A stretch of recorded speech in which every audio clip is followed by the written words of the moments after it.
Dikit dulu. Ya. Bapak Ibu calon haji tahun 2020, nah insya Allah kita ada 5 agenda. Agenda hari ini untuk kami khidmatan, untuk kami bisa sharing ke Bapak Ibu jemaah haji tahun 2020. Nah, mulai dari cerita tentang pengumpulan koper besar sampai dengan selama berada di bus. Tenang saja, mau foto silakan, tapi slide ini akan Bapak Ibu terima. Saya dulu duduk di sana, saya sama mencatat tujuan. Ternyata bisa semua. Akhirnya catatan itu penuh dengan isi slide. Tapi tenang aja, ini akan dicatat, akan diberikan. Nah, Bapak-Bapak Ibu sekalian, jadi yakinkan kalau nanti ada pertanyaan seputar 5 poin ini, semoga bisa dimaklumi dan dipahami. Baik, saya tidak membuka sesi tanya jawab di sepanjang perjalanan presentasi kami, tapi kami akan ada sesi khusus 15 menit setelah ini. Jadi silakan dibaca dan disimak dan didengarkan lebih teliti. Baik, Bismillah. Pengumpulan koper. Saya yakin Bapak-Bapak Ibu sekalian sudah lengkap semua prasyarat-prasyarat administrasi, kesehatan, pengecekan di puskesmas dan seterusnya. Maka kita masuk pada sesi pengumpulan koper. Yang pertama, pantau jadwal keberangkatan. Sekarang sudah ada aplikasi yang namanya Haji Pintar. Sudah pada install semua kan ya? Kalaupun ada yang belum install atau masih terkendala, karena kita tahu kita lintas dimensi umur dan usia, sehingga ada yang paham teknologi, ada yang agak kesulitan menghadapi itu, mohon saling membantu. Nah, pantau terus informasi tentang jadwal keberangkatan. Lalu, saya yakin beberapa ibu sekalian sudah dimasukkan dalam informasi WAG KBIH DT ya. Nanti akan ada informasi pengumpulan koper itu kapan. Biasanya 1 atau H-2 sebelum keberangkatan ke Pondok Gede. Yang dikumpulkan adalah koper kecil. Sarung koper seperti ini. Ibu jangan khawatir, nanti di sesi manasik akan diberikan sablon untuk dicetak dan akan ada kisah juga tentang ini. Lalu di sini ada identitas pemilik dan penanda rombongan dargu. Bentar Ustaz, rombongan nomor belum diberikan ya, belum dibagi. Nanti akan ada kepala rombongan dan kepala regu. Jangan langsung tembak sangat kamu aja jadi kepala rombongan regu. Insya Allah wakafkan diri ini juga untuk bisa berebutan untuk menjadi ketua rombongan dan ketua regu. Karena capeknya luar biasa. Dan kalau udah capeknya luar biasa di tanah suci, maka multiplier pahalanya pun juga luar biasa. Nah, ada penanda, ada mobilisasi koper akan dibawa ke asrama haji oleh DT. Jadi setelah koper kecil itu dibawa ke sini, ini nanti aula akan menjadi tempat bersemayamnya koper ibu sekalian. Dan juga koper besar juga ada di sini. Jadi dikumpulkan di sini. Maksudnya koper besar, bukan koper kecil. Nah, nanti berkumpul di sini berdasarkan barisan rombongan dan tentunya. Kemudian ketentuan adalah 32 kilo. Ingat koper besar itu kalau ibu ada bawa larutan melebihi dari standar penerbangan internasional, selipkan di sana. Gitu. Jadi supaya nanti tidak sulit pada saat di imigrasi. Baik, kemudian pelepasan jamaah haji KBRT. Kami tahun 2025 pelepasannya itu di Al-Azhar, di Blok M Masjid Al-Azhar. Kita 100 berjamaah. Kemudian nanti ada undangan juga yang hadir, pengantar dan keluarga yang akan hadir, pelepasan terakhir nanti di situ. Pertemuan terakhir bapak-bapak ada ibu sekarang di sana, dengan keluarga yang akan melepas. Jumlah keluarga sebaiknya tidak terlalu banyak, nanti 400 kalau di sana. Pembagian bus dan main persoalan ini pastinya sudah terinformasi jauh hari sebelum ini. Jadi karena di sini sesi ini di poin ini Bapak dan Ibu sudah punya ketua regu dan ketua rombongan. Sudah terinformasi nanti busnya berapa, di kursi berapa dan seterusnya dari situ. Kemudian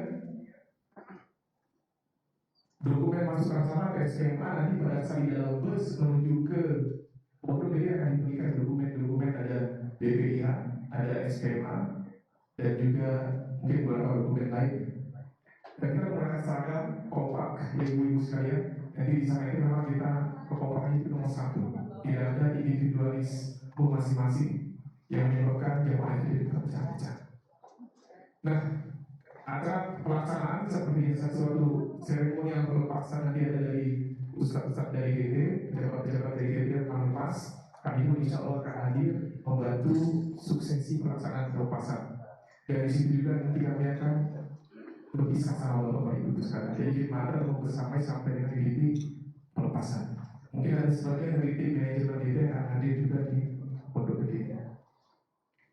Baik, kemudian masuk sesi selama berada di asrama haji dan sultan.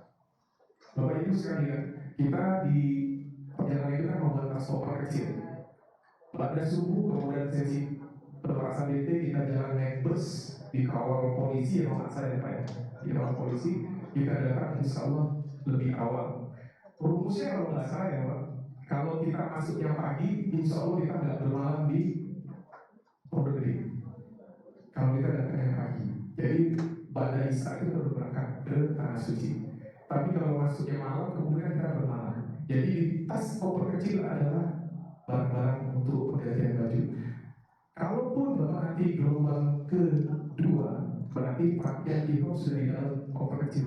Kalau kami gelombang satu tidak ada pakaian ihram karena dari koper besar. Karena kita kalau gelombang satu itu ke Madinah, tapi kalau gelombang kedua langsung ke Mekah. Kita dulu langsung ke Mekah. Nah, sampai di Pondok Gede, koper akan diambil, koper kecil akan diambil oleh petugas di setempat. Untuk apa? Untuk ditandai nomor kamar dan gedungnya di gedung berapa. Dari tadi nanti ada spidol di bajunya pastinya itu ditulisin J Pondok Gede, JKG, PDG gitu. Untuk misalkan lagi embarkasi yang lain kalau kertas ini tercecer ke kloter yang lain. Kemudian di sana setelah pelepasan kita masuk Pondok Gede, menerima jamaah haji, pemeriksaan kesehatan ulang, kita antri Bu ya. Bagi teman-teman yang ingin diambil duluan, maka kejar sop 1. Sebagaimana Ustaz bilang, ramaikan sop 1 itulah kemuliaan sop 1 ya. Yang didoakan oleh para malaikat dan diutamakan dalam pelayanan. Jadi kejar sop 1, masuk kalau bisa, dan masuknya jangan berlari-lari sampai saja. Kalau kita datang pagi, selalu kita dapat sop 1 supaya langsung bisa dipanggil untuk persiapan pemeriksaan dokumentasi dan sebagainya. Kemudian pemeriksaan dokumen di sini nanti Ibu akan diserahkan paspor, gelang, dan juga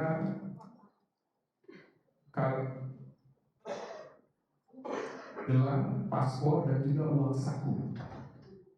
Saya dulu 750 real, silakan nanti dikonversi pada saat keberangkatan.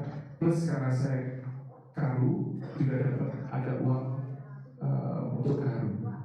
Sebesar apa enggak? Ya hampir cukup, kurang dari 1 juta.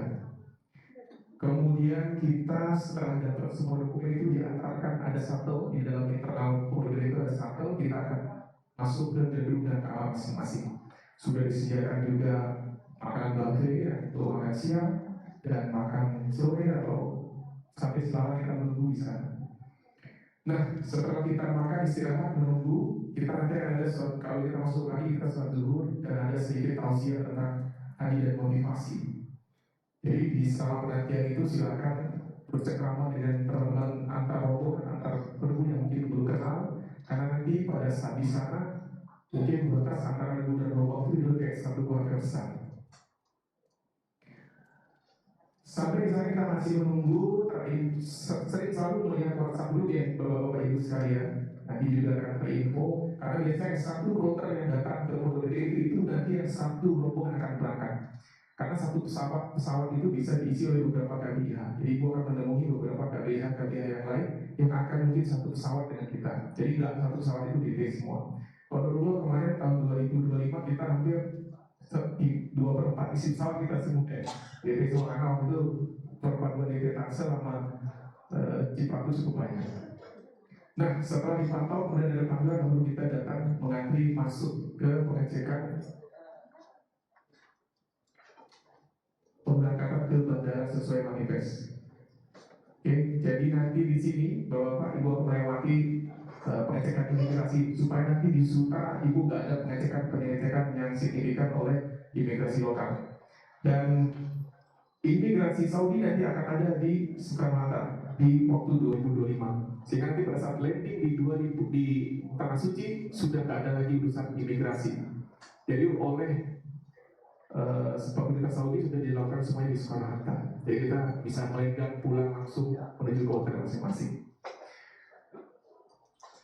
Gelombang Madinah koper kecil berisi pakaian ganti dalam mandi dan Mekah tadi di sini bedanya ada pakaian ihram ya Bapak-bapak Ibu sekalian. Ya, kemudian di Bandara Suta 8-9 jam sebelum keberangkatan kita sudah tiba di sana. Pengecekan fast tracking imigrasi, ini yang tadi saya sebut fast tracking imigrasi, jadi supaya nanti di sana bisa langsung keluar dari Bandara King Abdul Aziz atau Pangeran Abdul Aziz. Jadi bapak-bapak yang udah lelah bisa langsung pulang. Tunggu pesawat masuk, beberapa kabin masuk dan seterusnya. Obat disimpan di tas pinggang, baterai bag di tas pinggang, dan nanti biar bisa dicek apakah itu memang baterai layak untuk bisa di dalam penerbangan. Nah, selama berada di pesawat Bapak Ibu sekalian, nanti akan ada hoki-hoki tentang ini. Saya nanti tidak mau membahas ini. Pertama ilmu juga nggak banyak. Jadi nanti silakan bagaimana ketika persiapan di pesawat itu apa yang harus dilakukan, bagaimana cara berwudu di pesawat, bagaimana berwudu dengan satu air cangkir. Kalau kita baca beberapa riwayat ada bisa cukup satu kolah aja udah selesai. Terus bagaimana kalau mau tayamum, bagaimana nanti ke toilet ada banyak toilet nanti di pesawat bapak-bapak ibu-ibu sekalian. Jadi kalau di sana penuh jangan panik, cari yang lain. Tapi ada yang antri, pasti ada antrian. Dan kalau kita masuk ke toilet itu dalam kondisi bersih, maka keluarnya pun harus kondisi bersih. Kalaupun kita masuk kondisinya kurang bersih, maka luangkan hati dan kesabaran untuk membersihkan dulu. Gitu. Siapa tahu beliau terburu-buru atau lupa membersihkan hajatnya. Dan kemudian gelombang kedua, nah karena kemungkinan besar, ya mungkin 50-50 lah ya, kita nggak tahu nanti Kementerian Haji seperti apa mengolah haji perdana yang diurus oleh Kementerian Haji ini, apakah riset dari nol gelombang 1 atau gelombang kedua. Berarti ibu nanti akan persiapan mikot di Yalamlam ya, mungkin 1 jam sebelum landing ya Ustaz ya. Kita udah persiapan baca niat di sana, sholat sunat ihram dan secara bersama-sama dipandu oleh petugas. Jadi yakinkan saling, biasanya nanti ibu-ibu jamaah nggak usah pusing memikirkan, cukup karu dan kawan aja yang pusing karena mereka dibayar untuk pusing. Jadi nanti mereka akan menyampaikan, akan dipantau posisi gerbusnya dari kursi mana saja, nanti akan diinformasikan. Nah, dengarkan pengumuman pilot dan juga petugas kloter. Jadi regu dan kedua regu dan kawan itu akan berkeliling-keliling di masjid itu melihat ada yang sakit kah, mungkin karena di suasana pesawat dingin dan seterusnya. Jadi mereka akan berkeliling-keliling mencari. Jadi teman-teman yang diamanahkan jadi regu dan kepala rombongan jangan duduk manis di pesawat, keliling sama tim-timnya karena mereka menjadi tanggung jawab pemantauan dari kedua regu dan ketua rombongan. Siapkan perlengkapan ibadah dan dokumen, tetap tenang. Ibu-ibu, kita lagi musim hujan, insya Allah nanti bulan kapan ya, bulan April ya. Semoga Mei ya, semoga cuaca langit di sana lagi reda, turbulensi banyak. Ibu tahu bagaimana ketika lagi ada turbulensi, doa apa yang akan dibaca dan seperti apa kalau lagi tenang nanti bisa tanyakan ke Ustaz. Oke, kemudian selama berada di bus menuju hotel. Nah, penerbangan terjadi, kemudian kita mendarat, asumsilah gelombang kedua di Mekah. Maka naik ke bus, saya dulu melakukan kebodohan, saya merekam prosesi turun pesawat dan naik bus itu. Dan saya dimarahin oleh polisi setempat untuk segera hapus itu, karena memang pada saat saya merekam itu ada beberapa kendaraan VIP yang lagi parkir. Itu tidak boleh dijadikan rekaman, jadi saya dimarahin dan harus dihapus. Jadi kalau mau bikin vlog atau apa, waspada, hati-hati. Kalau sesi-sesi yang sensitif jangan di video gitu. Nah, ketika kita turun, bapak-bapak ibu-ibu nggak usah pusing soal tas koper dan lainnya karena akan sudah diurus oleh Sarika. Alhamdulillah kami kemarin ada 9 Sarika ya.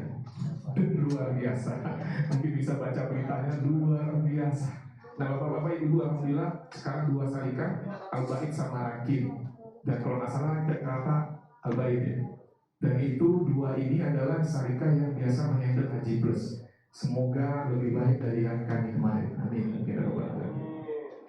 Oke, kemudian setelah pengurusan cepat bisa kita kayak nggak ada imigrasi apa-apa, kita turun diarahkan. Nanti hati-hati Bapak Ibu sekalian, nggak usah panik. Kalaupun terpecah dari regunya, itu bus yang menjemput kita sejatinya akan berhenti di hotel yang sama di Mekah itu. Jadi kalau bisa ketua regunya yakinkan jalannya barengan sama regu-regunya, biar regunya nggak terpisah. Rombongan pantau kepala pelakunya apakah udah mengerjakan SOP-nya atau belum. Kalaupun terpisah nggak usah panik, insya Allah kita akan ketemu di hotel yang sama. Nah, fokus istirahat, jamaah sudah oke. Gelombang kedua udah niat berirham, hati-hati ya, karena udah pasang niat, karena nanti udah masuk prosesi persiapan haji.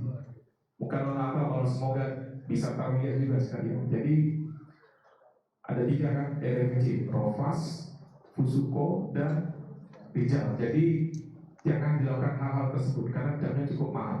Kalau rupiah nggak menguat maka makin mahal. Kemudian kita berangkat ke hotel. Silakan membaca doa-doa untuk safar karena Bapak dalam prosesi safar ya, semua doa mustajab. Bayangkan sudah safar, kemudian kita di depan yang Bapak tentu saja itu sadarnya berkali-kali lipat. Silakan berdoa buat Bapak Ibu beserta keluarga setelah pelajaran sesi haji Bapak Ibu doa ini. Baik, tadi ada beberapa QRIS. Silakan Bapak Ibu buka HP-nya untuk men-scan QRIS ini, cek keberangkatan dan juga list barang bawaan dan uang, karena konon banyak pertanyaan ini bawaannya seperti apa dan uangnya perlu bawa berapa banyak. Berapa sekarang? Masih lama? Oke, alhamdulillah. Kalau masih lama berarti sesi tanya jawabnya bisa kita panjang. Nah, silakan di-scan Bapak Ibu. Bagi yang sudah dibuka 2 browser aja. Bagi keluarganya yang kesulitan cara men-scan ini, tolong dibantu di kanan kirinya. Ya, generasi-generasi yang paham cara scan QRIS, dibuka 2 browser. Lalu setelah dibuka 2 browser, tahan. Silakan. Kalau mau lebih aman Bapak Ibu, zoom lalu foto. Setelah difoto baru scan. Jadi lebih enak Ibu Bapak Ibu nggak kesulitan. Difoto aja dulu gambar ini dan nanti bisa di-scan dengan mudah. Nah, QRIS ini nanti berisikan informasi tentang keberangkatan dan list barang bawaan dan uang. Bapak Ibu sekarang disclaimer. Tadi di awal kita bilang list bawaan ini adalah rangkuman dari berbagai pengalaman teman-teman khidmater. Mana yang aplikatif buat ibu dan bapak silakan terapkan. Jangan lupa, jangan harus waspada, ada limitasi 32 kilo. Dan uang juga sesuaikan dengan kebutuhan bapak dan ibu sekalian. Insya Allah di tanah suci kita tidak akan kelaparan. Makanan pagi, siang, dan malam itu diberikan. Jadi yang mungkin akan berbeda di antara kita adalah belanjanya, jajannya. Yang mau jajan ekstra, silakan bawa ekstra. Yang mau jajan mirip, silakan jajan mirip. Tapi waspada bapak-bapak ibu sekalian, karena ibu nanti di gelombang kedua, berarti badan ini harus dijaga super sehat ya. Karena bedanya gelombang 1 dan gelombang kedua, kami ada mode Samtuliru di Madinah. Kalau bapak ibu sekalian 8-9 jam di pesawat dengan niat sudah ihram sampai di Mekah, itu sudah persiapan tuan haji. Kegiatan besar sudah di depan mata. Jadi prosesi persiapan kesehatan di Jakarta benar-benar dijaga. Karena salah satu kelemahan gelombang 2 adalah itu, dia berat di depan. Kalau kami beratnya di belakang. Godaan kami adalah menjaga kesehatan tadi. Banyak makan, banyak jajan, banyak ibadah, geber terus bolak-balik Madinah, bolak-balik Masjidil Haram, bang sakit. Nah, kalau bapak-bapak ibu sekarang digebernya paling di pesawat sekian jam, kemudian mungkin dari Mekah ke Madinah kan kurang lebih dari Jeddah ke Mekah kan 1,5 jam atau 2 jam, paling itu aja. Sampai di hotel bisa fresh, tenaga masih bersih. Oke, kemudian buka browser lagi. Sekarang juga ini evaluasi, tapi jangan diisi. Scan, capture di browser yang ketiga, simpan dulu, atau difoto dulu, nggak apa. Ini evaluasi kit materi. Kiranya kami dalam kebersamaan sampai dengan ibu kami lepas di Al-Azhar, ada yang wah ini kit materi perlu diimprove, ada kurang dari hal ini dan hal ini dan hal ini. Ibu kita insya Allah tidak akan ada rasa malah kita senang, berarti kita diperhatikan dan disimak sehingga kami pun bisa memperbaiki diri kami. Baik, kita sekarang sesi waktu tersisa berapa? 40 menit, Masya Allah, Alhamdulillah. Saya mohon maaf kalau tadi di perjalanan slide ini mungkin terlalu cepat, kita bisa flashback. Dan Alhamdulillah saya ada teman-teman khidmater juga ada 2 di sana dan 1 di belakang juga. Insya Allah kalau nanti saya ada lupa-lupa bisa saling melengkapi. Oke, bapak-bapak, ibu-ibu cermas sekalian, ada 2 mic untuk akhwat, 1 mic di akhwat dan 1 mic untuk ibu. Jangan suka untuk bertanya, bahkan pertanyaan yang aneh-aneh pun silakan. Tapi ingat ya Bu, karena ini waktunya 40 menit, artinya boleh pertanyaannya nyerempet-nyerempet keluar dari sini. Tapi yakinkan fokus dulu di sini buat kesuksesan Ibu ketika serah terima koper dan sampai berangkat. Melintasi nanti kisah kami di Mekah dan Madinah, silakan kalau sudah ada pertanyaan terkait ranah ini, kita coba bahas. Tadi dibahas bagaimana nanti mencuci, bagaimana nanti kalau sakit, bagaimana nanti tanazul, kami nanti hotelnya di mana dan seterusnya. Jamaah, seperti Ustaz kebanyakan. Oke, silakan bapak-bapak ibu sekarang kita sesi tanya jawab. Baik Pak, silakan Pak, sebutkan nama dan asal Pak. Bapak-bapak, ibu-ibu, mohon tenang, ada pertanyaan, mohon tenang. Silakan Pak. Assalamualaikum warahmatullahi wabarakatuh. Waalaikumsalam warahmatullahi wabarakatuh. Pak Yahya. Pak Heru. Ya, silakan Pak Heru. Ini mau nanya mengenai itu kan masih seragam ya. Ya. Kalau itu cara mencirikan punya saya gimana? Ya. Terus yang kedua ialah satu regu satu rombongan itu berapa orang? Baik.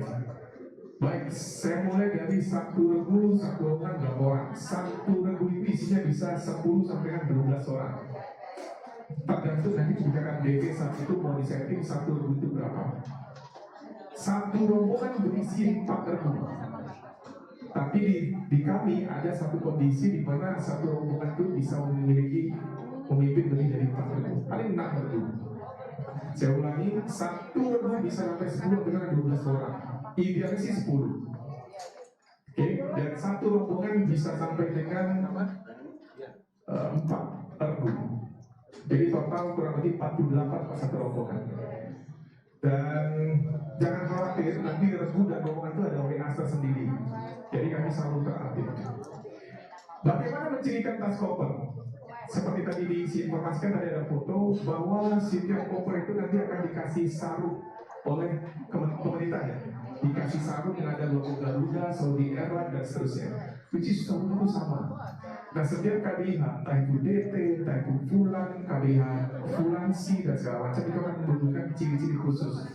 Nah tahun ini nanti dari DT akan memberikan informasi ciri kita, ciri DT-nya adalah A, misalnya gitu. Kalau nggak salah kita ciri DT-nya itu apa? Ada kecil khusus yang dibikin oleh DT yang berupa label yang nanti akan disetrika di atas itu. Itu ciri khusus DT. Lalu ciri khusus rombongan. Itu kesepakatan dari ketua regu dan ketua rombongannya. Ciri khusus rombongannya mau seperti apa? Biar nggak sama dengan rombongan yang lain. Saya ulangi. Nah, ini Bu. Oke, ini. Jadi kalau DT, saya hemat saya itu ada logo ini. Logo bulat ini itu DT. Kemudian terciri KBH-nya. Tinggal lihat, oh ada dorbon itu berarti punya dorbon. Lalu terciri rombongannya tergantung nanti kesepakatan para ketua rombongan. Terciri rombongannya di sini kalau kita lihat sini nih Bu, ada warna kuning. Ini terciri rombongan. Bisa berbeda apa dengan rombongannya lain? Pastinya enggak, karena ketua rombongan saling ngobrol. Kamu mau warna apa? Dan mohon jangan, saya nggak mau, saya pengennya biru, lebih ganteng, saya maunya pink, lebih lembut. Sudah, nggak ada hubungannya itu, kita ikutin aja supaya ketua rombongan tuh nggak pusing mikirin warna apa yang dipilih. Kemudian penciri regu. Nah, penciri regu ada di sini Bu. Ini, di sini ada biru muda, di sini ada pink dan seterusnya. Itu penciri regu. Penciri regu berarti saat saya regu berbicara dengan 12 kelompok saya. Kita mau warna apa nih? Gitu. Jadi pembedanya adalah warna. Tapi kalau antar KBIH, pembedanya ada logo-logo tadi itu. Sudah ada logo-logonya. Jadi pihak embarkasi pun juga paham. Ini punya logo dari Torin. Oke, Bapak. Alhamdulillah. Terima kasih. Silakan. Masih apa aja dia Bu? Silakan. Oh, ada? Iya. Bentar Bu. Sebentar. Silakan Bu.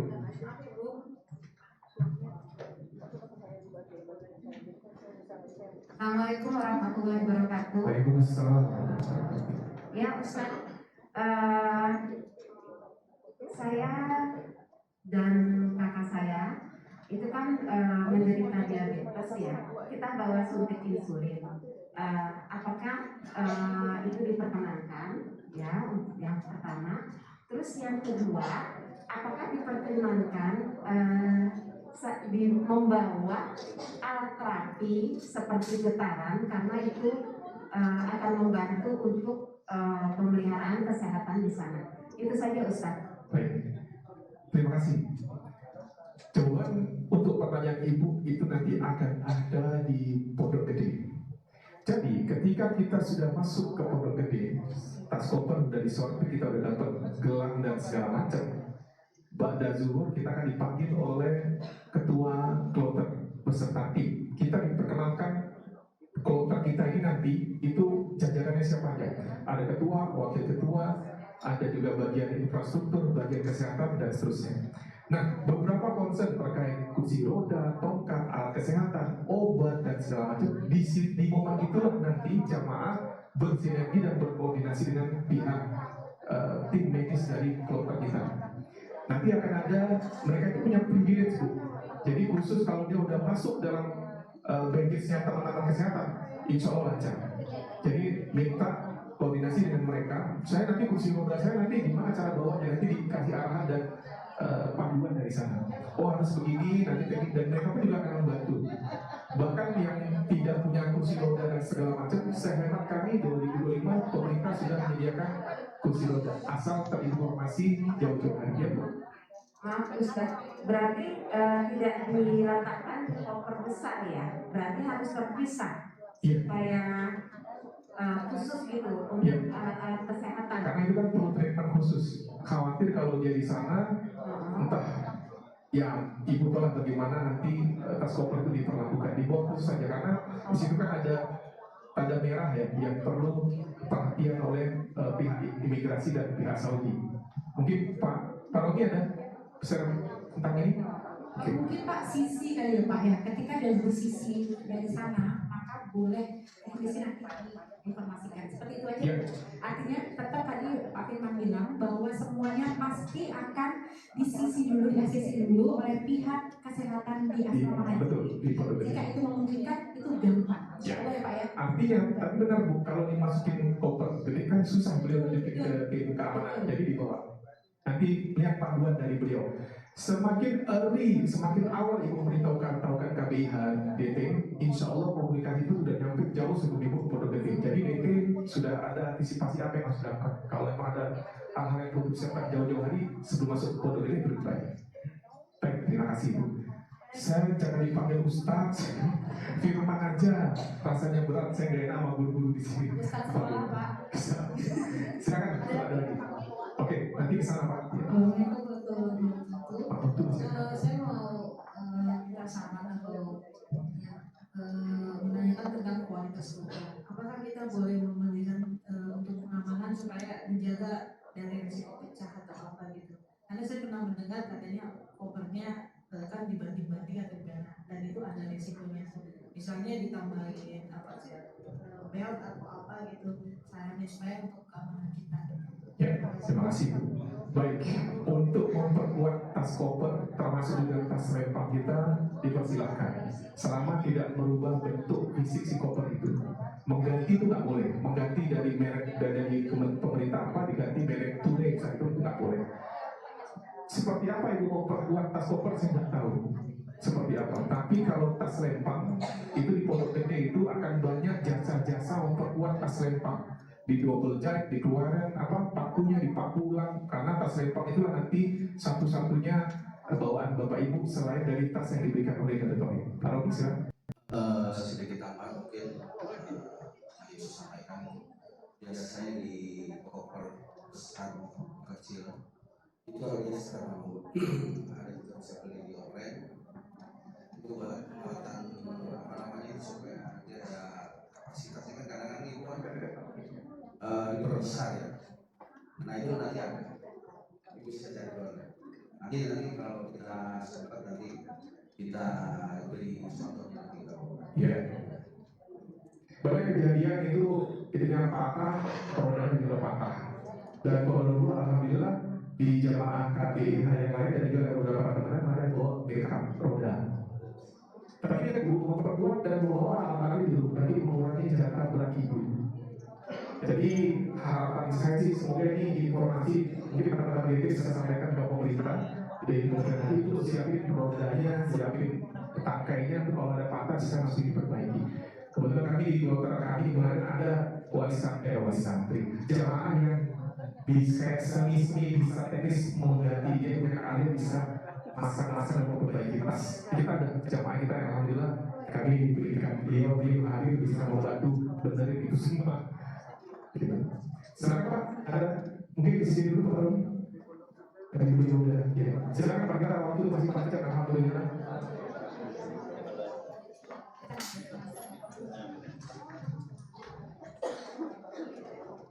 Assalamualaikum warahmatullahi wabarakatuh. Selamat pagi Pak Bima. Sebelum kalau dari saya pribadi sebelum langkah lebih jauh, kan tadi Pak Firman menyampaikan kita ada rombongan, ada regu.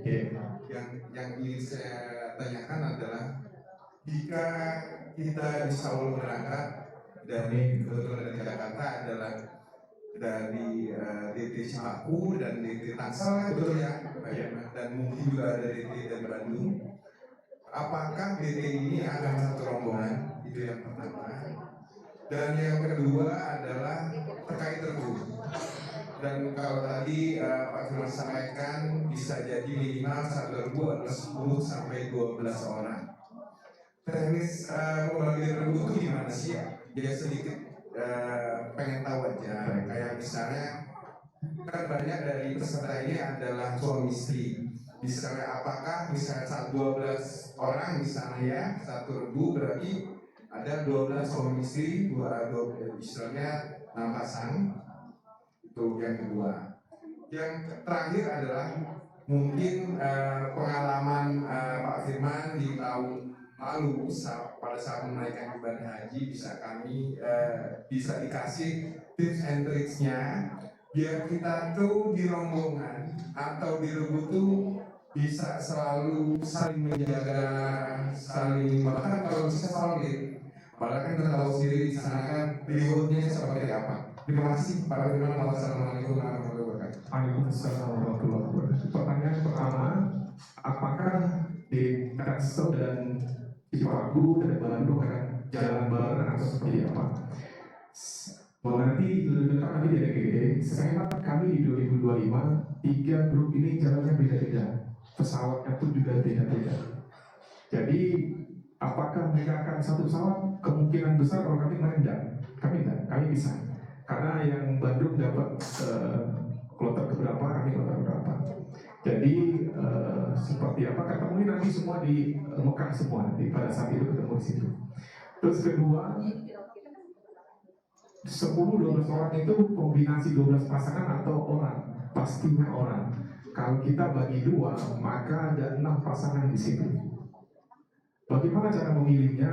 Kita berbaik sangka sama dari tauhid. Kombinasi biasanya dalam lagu itu satu ada pastinya ada anak mudanya atau orang yang dianggap lebih bisa kalau ada apa-apa dengan regu itu kan harus saling membantu ya. Jadi nggak mungkin nanti kombinasi 12 orang itu orang tua, semua lemas, semua ada. Jadi dikombinasi, Rizky nanti ketemu yang green, yang hijau. Jadi di dalam itu grup itu ada yang muda, dan ada yang tua, ada yang sedang-sedang juga. Jadi kombinasi. Apakah ada kemungkinan nanti isinya orang tua semua? Kemungkinan besar. Karena kalau tua semua ada yang mana kita jaga semua sampai mau jaga gitu. Maka dulu juga ada kami yang sahabat anggotanya ikut membantu mendorong. Karena yang keluarga yang mendorong itu udah kelelahan. Maka satu ribu itu pun mau nggak mau membantu. Jadi itu tuh ya nomor 2. Nomor 3 tips and trick di versi saya, nanti akan ada lagi tips and trick dari versi Bapak sekarang pada saat diskusi santai. Kalau di saya di regu gimana menjaga keakraban regu, pertama ketika nanti pemilihan kamar, kedua regu dan rombongan itu oleh sebisa mungkin disepakati satu kamar itu atau satu atau dua kamar atau yang berdekatan itu regunya dia. Jadi usahakan, karena nanti pada dasarnya kita suci kan mulai itu kamu dan korumnya akan ngobrol membahas tentang pembagian kamar dan kursi. Gitu. Dan ini biasanya sudah bagi, cuma baginya ada gaduh. Tiba-tiba ini kok ada regu 10 kok sekamar sama regu 3 gitu, bisa begitu. Nah makanya ketika di bawah ada ibu yang bukan ketua rombongan duduk masih tenang, bersahabat dulu, regu dan rombongan akan berdiskusi di antara mereka dan juga dengan panitia kloter untuk pembagian kamar itu seperti apa. Kalau dilihat agak kacau atau bukan kacau ya, agak campur, maka kita rekonstruksi ulang. Makanya nanti siap-siap dipanggil pulang. Oh udah terkamar ini, oh kita satu regu nih. Tiba-tiba biasanya nanti misalnya saya regu 9, bisa jadi nanti satu kamar itu ada regu 8 sama regu 10. Karena dia dicari yang berdekatan. Jadi dan jangan merasa wah saya nggak suka masih pulang, saya terpisah sama sebagian dari regu saya. Mohon bapak ibu sekalian, tadi kita bilang ketua regu dan ketua rumah itu ya orang yang paling capek di situ. DP punya rumus H2M, hadapi, hayati, dan nikmati. Lalu beberapa jamaah menambahkan 2 saudara kembar ini, sabar dan syukur. Jadi H2M S2. Jadi ibu sabar aja. Saya maunya masih pulang, saya maunya masih adu dan seterusnya. Saya nggak mau sama dia dan biasanya nanti Kit Mother akan berikan informasi pengisian profiling. Siapa yang tidurnya ngorok, siapa yang tidurnya nggak ngorok, siapa yang tidur harus mati lampu, siapa yang harus nyala lampu, siapa yang nggak suka AC, siapa yang nggak harus ada AC. Itu akan diprofiling oleh Kit Mother kerjasama dengan DT. Sehingga kita bisa lihat nih, kalau nanti isinya 1 orang ada yang nggak suka AC, lalu kita campur dengan 9 orang suka AC, mati dengan satu itu. Kasihan dia kalah suara kan, mati belum kasih apa. Jadi mohon bapak ibu sekalian bukakan pintu sabarnya nanti selama di sana, dan yang mendominasi tolong jangan berlebihan juga dengan yang jumlahnya yang sedikit gitu. Kami kan senang AC, kamu cuma berdua nggak suka AC. Biasa satu kamar itu bisa berapa kemarin satu kamar kita bisa 4 ya. Kalau di Mekah mungkin nggak bisa banyak, kalau di Madinah mungkin nggak begitu banyak. Dan satu kamar itu nanti akan disetting oleh ketua regu dan rombongan juga teman-teman satu regu. Kalaupun ada teman-teman beda regu, itu regu yang di atasnya atau di bawahnya, karena kan dia bertumpang tinggi ya. Dan jangan dikucilkan regu yang kalau bukan regu saya ngajak ngobrol, jangan seperti itu. Karena nanti kalau udah di Arafah itu udah ada lagi tuh regu sama rombongan, kita saling bahu-membahu, saling bantu dan saling jaga. Kemudian pada 3 tadi ya. Nanti tipsnya ya itu aja, banyak sabar, jangan menunggu tolong bantu saya, jangan inisiatif aja, jemput bola aja, karena di itu adalah momen-momen kita memanen pahala dan memohon ampunannya. Kalau nanti dia aja gerak gitu, jangan. Itu sama aja kita udah penantian kita. Ada yang 13-14 tahun tunggu di sini. Bayangkan 13-14 tahun lalu ada pahala di depan, terus nggak diambil, udah nunggu di beberapa tahun, santai aja, jangan. Kalau ada yang perlu buat kursi roda untuk dorong, Bu, capek nggak? Belum, capek dong Bu, ganti nama saya. Saya pengen petik alba dan amal sama juga. Oke, ada lagi? Masih ada waktu ya Pak Jawab Pak Rodi? 30 menit lagi. Oke, 30 menit. Oh 20, silakan. Iya Pak. Oh, Assalamualaikum. oh harus. Ya, maaf nama saya Yuli Pak. Silakan Mbak Yuli. Makanya untuk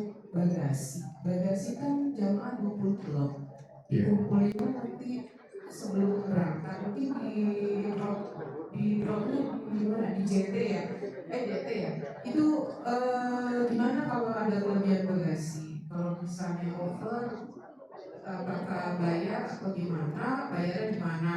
Pertama, kedua itu di sana kan banyak dam tuh Pak. Aduh, kita kan jalan 40 hari ya di sana. Nah itu bisa nggak ada panduannya nggak apa aja yang harus dan tidak boleh dilakukan agar kita tidak kena dam? Karena nggak setiap hari kita didampingi oleh ustadz atau apa namanya ketua regu ya, jadi kita agak awam gitu, takutnya tiba-tiba kena dam, ini kena dam gitu kan, bingung kita kalau belum pernah ke sana sebelumnya. Ya itu aja Pak Ustadz ya, makasih. Assalamualaikum warahmatullahi wabarakatuh. Terima kasih Bu, saya dipanggil Ustaz lagi. Baik, saya coba yang nomor 2. Nah nomor 2 itu Bu, inilah guna manasik haji tadi. Apa aja yang mau kita hindari supaya gak kena dam. Insya Allah nanti Ustaz-Ustaz yang berkompeten dari Daud Tauhid akan memaparkan itu. Kalau tanya ke saya, takutnya salah mencari ilmu Bu. Jadi sekarang udah banyak tuh, akhir zaman kan banyak fitnah para ulama-ulama gadungan. Jadi saya nggak mau bagian dari ulama gadungan. Jadi saya bukan sekolah agama. Jadi nanti insya Allah Bu ya, nanti betul, nanti ada Bu, nanti ada. Dan di buku yang masih saya pakai ada beberapa larangan-larangan yang Ibu masih hindari. Dalamnya banyak kali Ibu mengambil banyak kesalahan. Tapi kalau tidak kan insya Allah tidak juga gitu. Terus soal pertama tadi yang koper Bu, sejatinya di DT itu ketika Ibu serahin koper itu DT tidak imbang Bu. DT sudah berbaik sangka dari Ibu sekalian. Jadi silakan ditimbang di rumah masing-masing. Ini sudah memberikan dia sekian kilo Bu. Jangan salahkan DT nanti kenapa Ibu serahin berarti bahwa Ibu sekalian ketika memberikan DT itu sudah berlebih. Makanya diwanti-wanti diingatkan jauh hari tolong yakinkan 32 kilo itu sebagai batas maksimal. Kalau ada yang melakukan penguatan nambahin sesuatu yakinkan itu akan mengurangi dampaknya mengurangi kejahatan 32 kilo tadi. Kalau tidak bagaimana apa terjadi kalau memang banyak kejadian yang kami pulang ke Tanasi kan bawa itu banyak yang tangkap banyak di keluar lain. Makanya video yang mau bawa jangan khawatir, ada pos Indonesia ada lebih swasta, ya. Jadi nanti bisa dari sana Ibu nanti kalau pulang. Tapi masalahnya mau pergi. Saya logika saya kalau pergi aja udah lebih dari 32 kilo gimana pulangnya gitu. Jadi DT insya Allah udah berhenti. Biasanya nanti jamaah haji itu imamnya pasti sekali. Karena dia kan porsi paling besar di namun kita itu dimulai untuk jatah sholat bawa boleh kalau mau diberikan oleh. Kurang lebih itu kemudian untuk nomor 2 nanti kita tunggu di 7 pekan perjalanan manasik. Ya, silakan. Ya. 30 sekarang 10. Assalamualaikum warahmatullahi wabarakatuh. Waalaikumsalam warahmatullahi wabarakatuh. Saya ini Oh, mau tanya Pak, dari dokter ini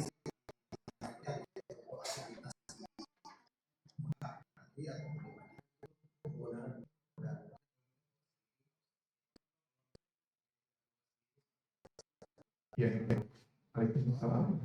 Bawa sendiri itu lebih bagus karena kalau mengharapkan dari itu takutnya kuotanya habis. Karena kan satu kloter kan berapa kalian? Dia udah ada request karena bapak dapatnya tidak dapat.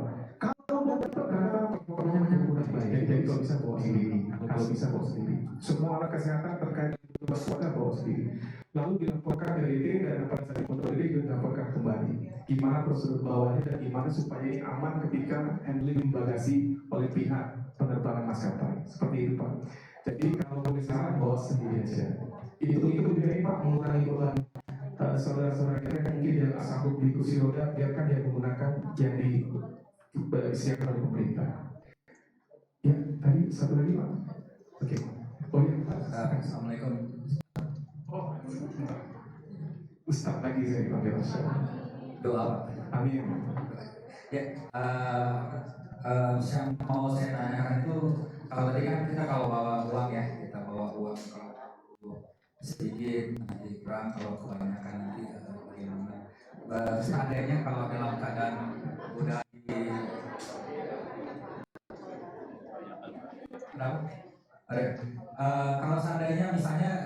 kita udah habis gitu ya. Apakah bisa kita manfaatkan, kita bawa ATM kan ya? ATM, apa yang bisa kita manfaatkan di sana? Itu nomor satu ya Pak. Yang nomor dua, insya Allah saya bawa kakak-kakak saya. Masya Allah. Bukan mau berangkat, mereka berangkat sendiri dan buat saya.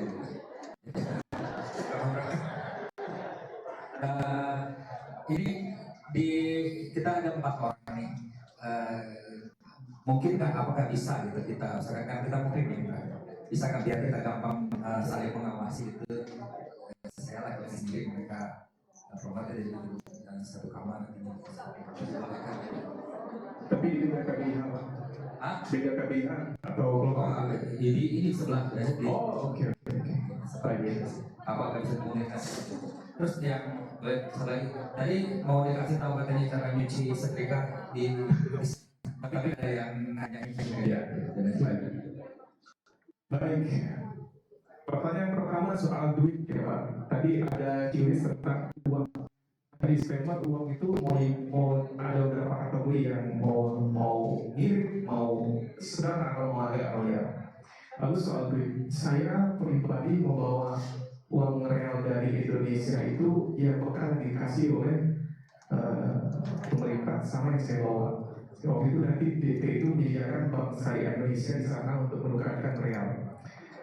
Bukan nanti selama berjalan. Kemudian saya boleh lebih juga di Israel juga saya bawa. Saya nggak promo satu bank di sini. Saya pakai satu bank warna biru. Ada namanya valuta asing, ada falas ya, bank falas. Di mana saya akan beli falas di situ dengan lokal rate bisa di Bank Mitra, bank di sini. Lalu saya pergi ke ATM yang ada Mastercard atau Visa, saya ambil di situ. Instead of saya beli ke money changer. Karena itu akan lebih mahal lagi, ada multiplier perubahan bisa perubahan mata uang, currency dan seterusnya. Jadi ada aplikasi perbankan Pak, yang mana kita bisa refill. Ketika saya transaksi yang bisa kartu gesek, saya gesek, gitu aja. Kenapa transaksi tidak? Selama kartu itu udah terisi uang falasnya. Jadi misalnya saya mau transaksi 100 real, ternyata pas saya cek di let's say Bank BCA gitu ya. Kemudian tinggal 10 real nih, sebenarnya mau transaksi 100. Maka nanti ketika transaksi 10 real ada habis, lalu sisanya nanti diambil dari tabungan IDR kita. Makanya itu akan lebih mahal daripada saya isi dulu, dan saya beli, lalu saya ada 100 real, baru saya gesek di sana. Nah uang-uang yang cash biasa dipakai nanti buat yang tidak bisa transaksi yang pakai kartu tadi. Nah itu silakan ambil di ATM dan itu bisa Pak. Dan kalau boleh saran, jangan ngambil tabungannya rupiah, tapi ngambilnya real. Bapak akan kenanya lebih banyak. Jadi yakinkan Bapak kontak banknya masing-masing. Saya mau berangkat haji. Adakah cara termudah supaya saya nggak kena konversi currency? Oh ada aplikasi ini gitu. Nanti diajari. Jadi Pak Bapak isi dulu itunya pakai aplikasi di Indonesia. Lalu Bapak KTM. Jadi seolah Bapak ambil real. Jadi itu lebih mudah. Dan tidak ada kena biaya yang signifikan daripada Bapak ini uang IDR tapi ngambilnya di ATM real dan nggak ada IDR itu Bapaknya lebih mahal. Mungkin 10, 15 ribu, 20 ribu selisihnya Pak. Beda setiap kali transaksi. Lalu kamar apakah bisa suami istri Pak ya? Tapi apakah bisa sekamar suami istri? Maaf, saya yang saya pahami tidak boleh Pak. Karena kalau Bapak bisa, nanti kan satu kamar kan bisa 3-4 orang ya. Tiba-tiba Bapak sekamar dengan mahram Bapak, lalu Bapak wik-wik di situ gitu loh. Bisa pada saat yang satunya enggak, karena laki-laki ada enak gitu. Jadi kamar nanti ada laki-laki, ada perempuan. Jadi tidak bisa di satu tadi. Tapi Pak sebelah-sebelahan gitu. Jadi kalau pas kanan bisa. Atau apa sebutannya Mas? Kamar apa? Bulan madu. Jadi barokah. Jadi laki-laki yang itu pergi pinjem ya gitu. Itu kalau sudah masuk momen halal ya Pak. Kalau masih irom itu bisa. Mungkin bukan maksud itu bukan itu. mungkin sedikit jadi maksud Pak calon haji ini itu kejadian sama saya kan. Dia bisa bantu keluarganya. Alhamdulillah kemarin saya sekeluarga Pak. Ya. Karena saya bawa mertua 1, anak 2, istri 1. Kebetulan itu satu rombongan, satu regu, dan itu alhamdulillah kondisinya memang satu room lah, dapat empat apa namanya bed. Jadi kita bisa bersama. Nah kebetulan anak saya satu laki-laki Pak, tapi dia apa namanya lebih nempel lah sama ibunya. Jadi saya ditinggal dari kamar saya itu, dia nyambung gitu di kamar ibunya gitu, bersama neneknya sama adiknya. Nah, itu kalau misalkan bisa dikondisikan itu masih bisa sih Pak. Ya. Maksudnya ya ini kakak saya 2, istri saya 1, terus Ya. saya 1, jadi kita berempat. Berarti ini Pak, makasih Pak Roni melengkapi. Berarti ini gimana kecanggihan Karu dan Karoknya mengolah itu. Kalau misalnya memang dia pengen satu kamar dan rebut anggotanya tidak ada masalah, it's okay. Biasanya diatur itu berdasarkan manifest biasanya. Betul. Tapi disclaimer juga, betul Pak Firman, bisa dikomunikasikan. Ya. Kalau memungkinkan, maka seperti dari Pak Roni, alhamdulillah bisa. Tapi kalau tidak, tadi ya Pak, Ya. seperti itu Pak. Jangan sampai nanti Bapak mendolimi instansi karena keluarga Bapak banyak, ada 1-2 anggota yang keberatan. Jangan lupa enak banget bahwa ada keluarga ini. Kalau bisa, itu tadi jangan yang mendominasi menzolimi yang sedikit gitu. Tapi kalau happy semua ada masalah, silakan. Halal kok. Baik, ya masih ada 20 menit lagi, ya. Perempuan dulu Pak, perempuan. Ya, perempuan dulu, jadi ya. Dari tadi 3 laki ya, maaf. Oh iya, ya itu oleh Pak Haji Romi ya. Assalamualaikum warahmatullahi wabarakatuh. Waalaikumsalam. Ya, saya mau tanyakan Pak tadi terkait kalau kita ngambil di ATM di sana Pak, itu katanya minimal 50 real. Artinya kalau 50 itu kan sebenarnya kita mau saya jajan di depan hotel itu kan katanya lebih cepat ya. Nah itu kita penukarannya di mana ya Pak? Itu yang pertama. Terus yang kedua ada yang saya lihat itu beberapa pengalaman katanya denda ya Pak kalau misalkan buang sampah sembarangan, terus meludah sembarangan, terus nah itu kondisi di sana itu misalnya tempat sampah atau apa gitu ya Pak, itu bisa ada di mana-mana atau tidak. Terus yang ketiga ini misalnya kita perlu bawa ini nggak ya Pak, misalnya kita udah kebelet pipis sementara kan antrian kamar mandi gitu, apa kita perlu bawa semacam kayak pampers ya. Maaf ya Pak, ya itu aja Pak, ya makasih. Baik. Yang pertama soal uang receh tadi, gimana cara ngambilnya? Bapak-bapak, ibu jamaah sekalian, warga jamaah haji itu bisa dikategorikan sedikit sebagai ATM juga. Karena ada jamaah yang uangnya berlebih, sehingga yang kurang bisa pinjam yang lebih, atau yang mau pecahin bisa dibantu sama yang punya pecahan kecil. Jadi itu bisa ke sana. Kedua, ketika ibu ke tanah suci, ke Mekah, ke Masjid Nabawi atau Masjid Haram itu banyak ATM. Jadi yakinkan, maksudnya nanti mau di depan hotel ada jajanan-jajanan pasar. Memang ada yang seperti itu, nanti ada jajanan pasar. Mereka memanfaatkan momen itu untuk jual. Warga Indonesia juga jual apa yang jual di situ. Tapi kan mereka bayar, dan ada yang sebagian bisa transaksi pakai rupiah, ada yang harus pakai real. Nah yang pakai real uang kecil gimana dimanfaatin pada saat ibu beli di tanah di Masjidil Haram atau yang banyak penggantian tadi. Atau mereka pun juga punya pecahannya bisa misalnya kita transaksi 50 real padahal berarti cuma 5 real, mereka ada kembaliannya. Atau pinjam sama teman yang, jadi teman-teman ini saling bantu ya. Saya punya uang kecil saya nggak mau, cuman dia lagi ada kebutuhan ya bantu. Insya Allah 14 tahun penantian itu nggak akan sia-sia kalau membantu antara satu dan yang lain. Lalu yang kedua bawa yang tadi buat alat kritis, sekarang memang Saudi ya Bu ya, atau yang susah jauh pula ya, teman-teman udah umroh udah tahu lah ya. Jadi silakan kalau bawa itu tidak apa-apa. Bagaimana fikihnya nanti bisa kita lihat apakah sah sholatnya sementara kita ada najis yang kita bawa gitu. Kemudian yang ketiga tadi apa Bu? Dam. Masalah dam. Oh masalah. Oh sehemat saya di Singapura ya loh. Nah jadi gini tuh selalu mewanti-wanti satu jamaah 14 tahun nantian yang merokok masih ada fase 2-3 bulan untuk mulai mengurangi itu gitu. syukur-syukur sampai sana nggak merokok, karena akhirnya itu kalau pada datang ke kami itu suka karena sedih ya, kok masih ada bau rokok di sini gitu. Karena ini sebenarnya niatnya tapi apa gitu. Nah jadi yang masih suka merokok sampai bolehlah diredam, syukur-syukur tidak merokok sama sekali. Bapak Ibu pahami, jamaah yang merokok di tanah suci itu sudah dikenal jumhur jamaah oleh orang sana, yaitu warga Indonesia. Jadi mari kita membawa nama harum negara kita ini bahwa bangsa Indonesia sudah tidak seperti itu. Nah, buang sampah sembarangan atau apa, kalau dulu kalau saya lihat pun juga masih ada sampah berserakan dan kita jangan berkontribusi dalam keburukan itu. Jadi sebisa mungkin kalau kita mau buang satu, buang pada tempatnya. Apakah ada denda? Saya tidak ada. Saya tahu tidak ada. Tapi itu tanah suci, kita saling jaga. Kalau ibu lihat pun juga ada sesi kotor juga ada juga di situ. Gitu Bapak-Bapak. Mungkin kalau dam nggak ada ya, kalau udah buang sampah. Meludah kayaknya nggak, belum pernah. Dari ditanya Bu, kalau misalkan lagi ada di masjid, ya di sekitaran gitu, karena kita mau muda ya kita simpan apa gimana, adabnya aja dulu. Saya lupa ada pertanyaan soal sertifikat dan cuci. Cuci sertifikat. Jadi nanti di tiap-tiap hotel itu akan ada mesin cuci di Mekah maupun Madinah. Mudah-mudahan. Iya.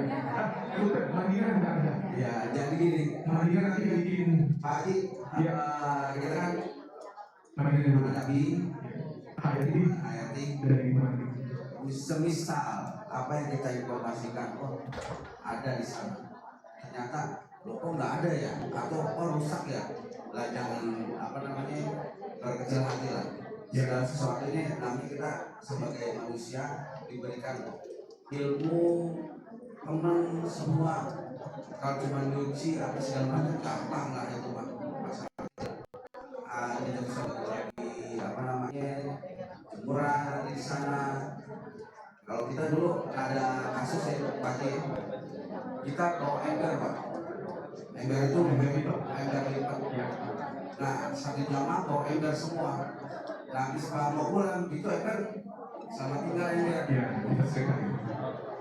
jadi kita bisa share lah, misalkan nanti kita sudah ditutup burung, peregu, bisa share berapa orang nih yang bawa ember. Jadi jangan bawa ember semua, dan ember cukup. Lagi pula kan nanti kan cuci juga gantian. Seperti itu Pak, jadi bisa sharing ke regu Bapak nanti ya antara charger atau segala macam power bank. Ya kalau mau di share kita bisa. Atau tambahan Pak, kalau misalkan di Madinah memang tidak memungkinkan. Madinah tidak memungkinkan. Nah itu kalau biasanya kan 9-10 hari ya seminggu. Ada sih yang disebut dengan laundry, tapi se-ekspres-ekspresnya zaman saya itu 1 hari besok baru selesai.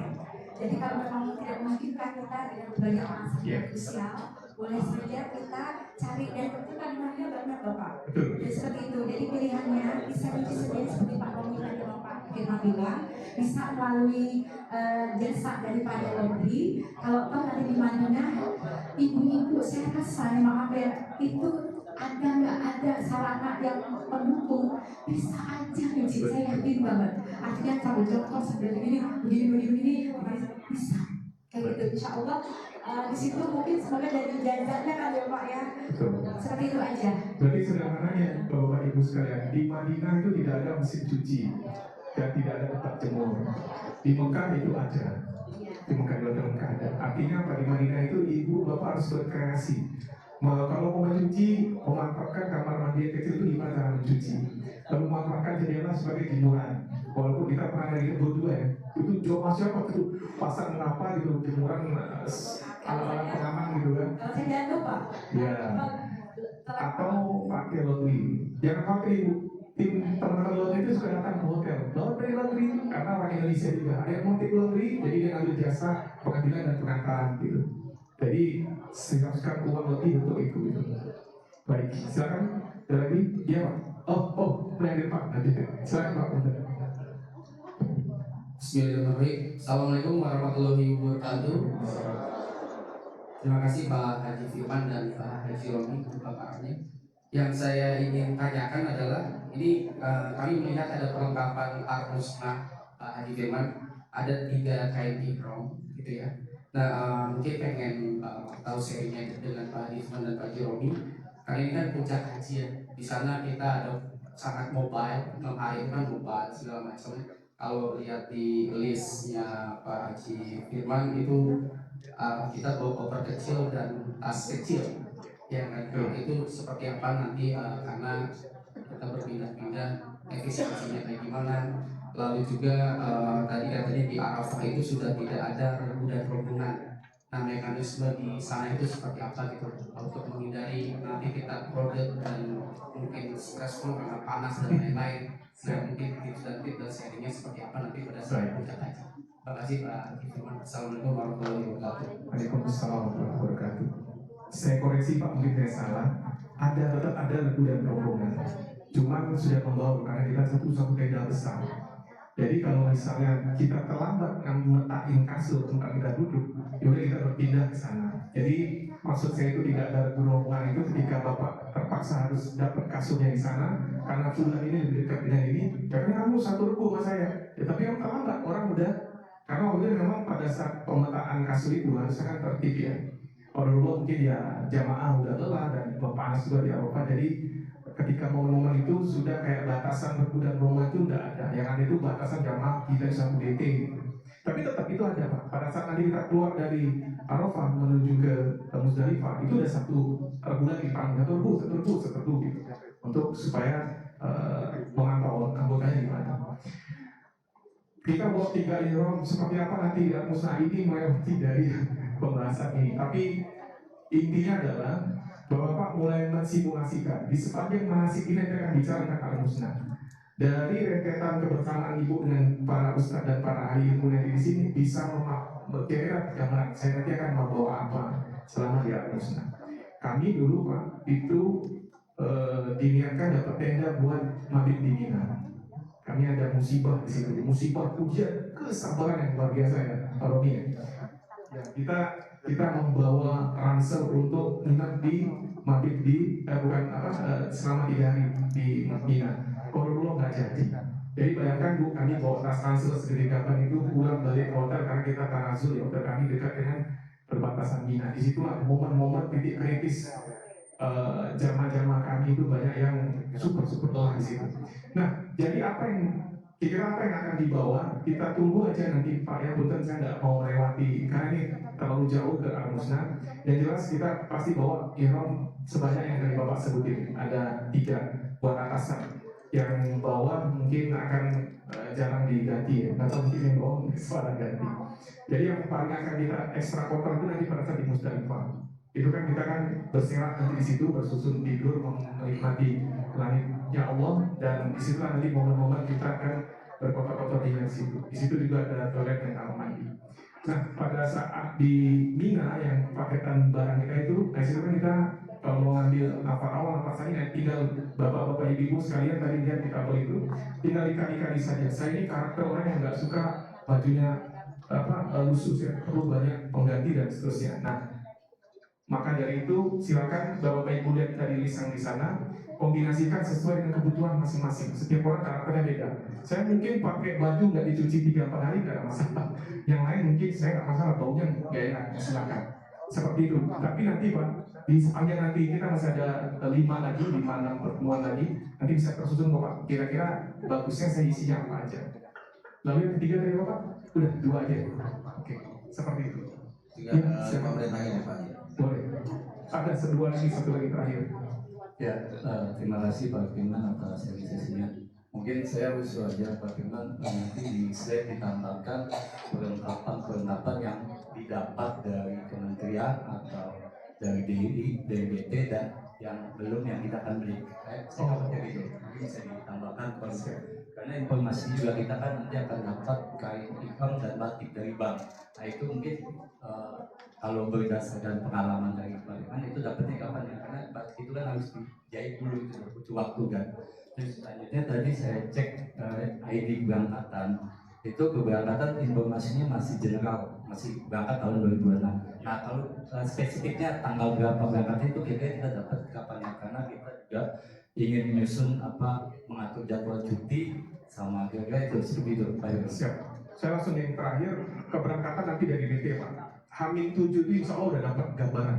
Saya akan dapat kloter sekian, berangkat tanggal sekian. Itu udah dapat ancar-ancar. Jadi kalau bisa yang besar-besar itu udah Bapak siapkan jauh-jauh hari. Yang akan either dia mau dibawa atau enggak udah Bapak siapin. Kalaupun enggak ya tinggal di Jakarta. Jadi jangan menunggu nanti last minute H-7, ternyata ada satu persiapan yang lebih dari 7 hari, itu udah terlewat. Sampai itu. Terus kedua apa aja perlengkapan dari yang diberikan pemerintah nanti mungkin teman-teman kita akan dilengkapi. Yang jelas kita pada saat itu dapat tas serut, isinya itu masker, obatan, alat-alat medik dan alat medik yang masker, obat-obatan itu aja sih dari pemerintah. Kemudian yang dari bank apakah dapat iroh? Iya dapat. Kapan berikannya? Pada saat bank sudah membanggil untuk membeli koper itu Pak. Pada saat bank mengambil udah dapat panggilan buat ngambil koper, di detik itulah bank akan memberikan baju iroh itu. Berapa? Saya satu ya, satu pasang, dua kain iroh. Apakah ada yang mau pakai atau enggak terserah. Karena ada beberapa teman-teman yang nggak pakai yang itu karena ada kecilan dan sekarang kan standar. Jadi cek Bismillah. Jadi yang dari bank silakan kalau mau dibawa, yang mau beli sendiri juga silakan karena ada bahan-bahan. Kan kita kan nanti semua umat manusia itu bahannya sama. Yang membedakan apa Pak? Harga ihramnya. Ada yang mahal, ada yang biasa aja. Jadi walaupun sama, manusia itu dibedakan sama Allah Pak ketakwaannya. Nah begitu juga pada saat ihram yang membedakan apa? Harga ihramnya. Ada yang tebal, ada yang tipis, ada yang segala macam. Terus yang dari 5 menit lagi, baik seperti ini apa ya kurang lebih nanti yang dilengkapi untuk yang dapat dari pemerintah Pak. Yang jelas dari pemerintah cuma tas serut saja, sama dari bank koper sama kayak gitu, itu saja sih. Nanti dari DT ada, ini dari DT Pak, ini dari DT. Awalnya saya dulu ngelihat ini nggak bisa dipakai buat di tanah suci, makanya saya pakai yang itu Pak, tolong jaga Pak. Nah saya pakai dari pemerintah. Kok dulu ternyata teman-teman yang pakai ini aman-aman aja Pak karena suci. Jadi pembelajaran saya kalau berangkat lagi, amin ya Allah, saya mau pakai dari DT karena ini lebih kuat. Kalau itu udah babak belur lah bentuknya seperti itu. Jadi saya kemana-mana pakai ini. Kemudian begitu melihat teman-teman tidak dirazia oleh askar haji pakai ini, asal di dalam ini semua data-data kita bawa Pak, yang kayak gitu kita bawa semua, insya Allah aman. Jadi nanti dari DT juga dapat tas, dapat sal, dapat baju dan seterusnya. Sama apa kain buat batu buat lontar nomor ya Pak Bu, baju olahraga kayak bukan baju olahraga nanti kan ada namanya manasik akbar ya, jadi kubro sama buat nanti baju buat jalan-jalan situ nanti itu berseragam gitu ya Pak. Satu lagi terakhir Pak Nurul tadi di sana bahwa ini sekarang yang akan dibayar pada tapi mau udah habis insya Allah di sesi break atau makan siang di sesi break bisa. Iya, masih. Silakan satu lagi Pak, sana Pak. Ini di sini Bu. Sorry, maaf.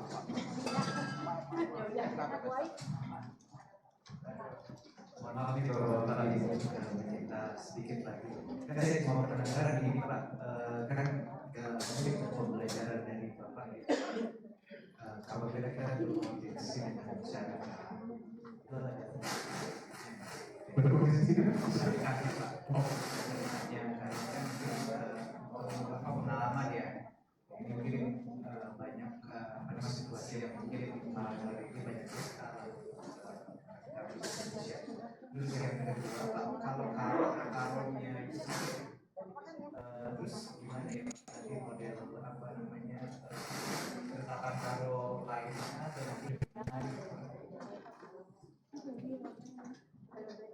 ya, baik. Nanti ada namanya wakaru dan wakaru, wakil karu dan wakil karu.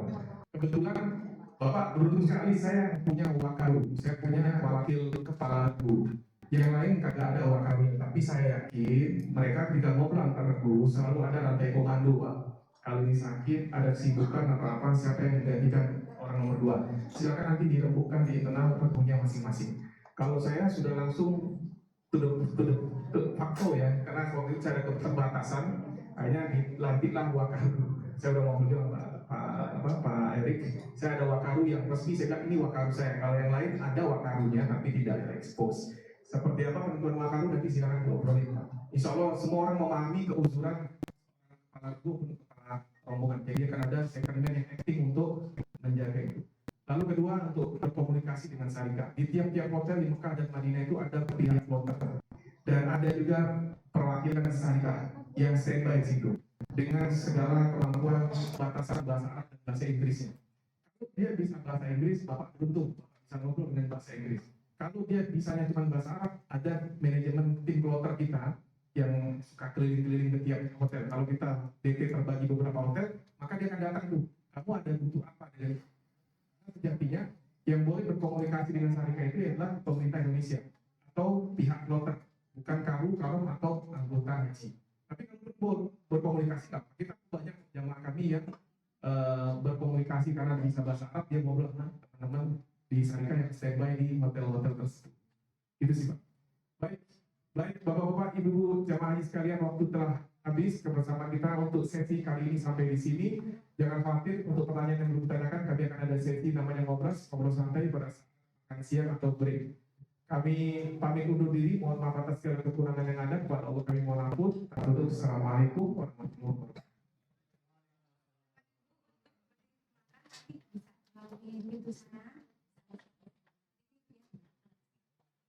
Baik, terima kasih Pak Firman dan timnya. Jadi seperti itu Pak, banyak sekali detail-detail yang perlu diketahui. Jadi teman-teman dari Forti, dari Hikmata ini siap insya Allah membantu Bapak Ibu sekalian dalam rangka kesempurnaan ibadah.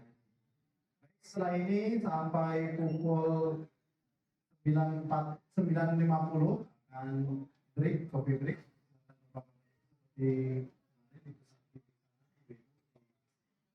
Baik, demikian kita akan lanjutkan pada pukul 9.50. Silakan.